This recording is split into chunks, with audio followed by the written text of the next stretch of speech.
रहमतुल्लाहि वबरकातुहू। Hi hello welcome to my channel అండి। ఈరోజు అయితే కనుక నేను బన్ చేస్తున్నానండి।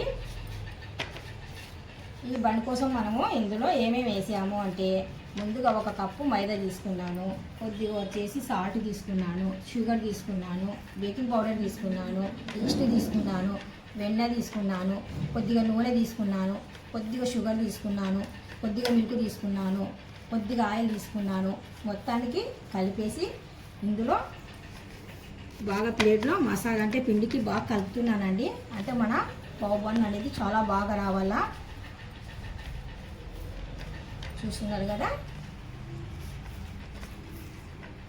పిండి కలిపి పెట్టిన తర్వాత ఒక రెండు గంటలు మనము రెస్ట్ ఇచ్చాము పిండికి। ఇప్పుడు బాగా పిండిని బాగా ఇలాగ లాగి మనము పిండిని బాగా కలపాలండి।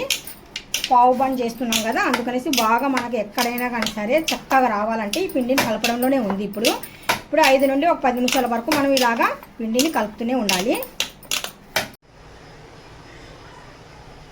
చూస్తున్నారు కదా, మనకు పావు బన్ను మనకు ఎంత కావాలనో పిండి మన గుంతలు ఎన్ని ఉన్నాయో లెక్క పెట్టుకొని నేను ఆ ప్రకారంగా నేను కటింగ్ చేశాను చిన్న చిన్న పీసెస్ లాగా।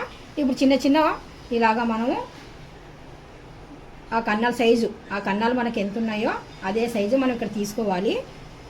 ఇలా తీసుకొని మనము లెక్క ప్రకారంగా ఇలాగ పెట్టేస్తున్నామండి। అన్నారు కదండి, ఇప్పుడు మనకు పావు బన్ రెడీ అయిపోయింది। పావు బన్ రెడీ అయిపోయిన తర్వాత తీసి నేను కొద్దిగా బటర్ అనేది అప్లై చేస్తున్నాను। కొద్దిగా వేడిగా ఉన్నప్పుడే మనము బటర్ అనేది ఇలాగ అప్లై చేస్తే కనుక స్మూత్గా మెత్తగా అవుతాయి। అందుకనేసి ఇప్పుడు బటర్ అనేది నేను ఇక్కడ అప్లై చేస్తున్నాను।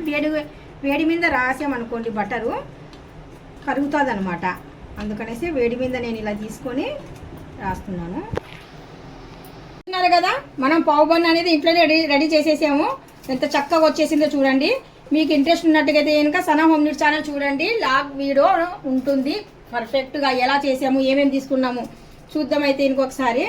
మీకు నచ్చినట్టుగా అయితే కనుక లైక్ చేయండి, షేర్ చేయండి, కామెంట్ చేయండి, సబ్స్క్రైబ్ చేసి వెళ్ళండి। బై బై, సీ యూ, అల్లా హాఫీజ్।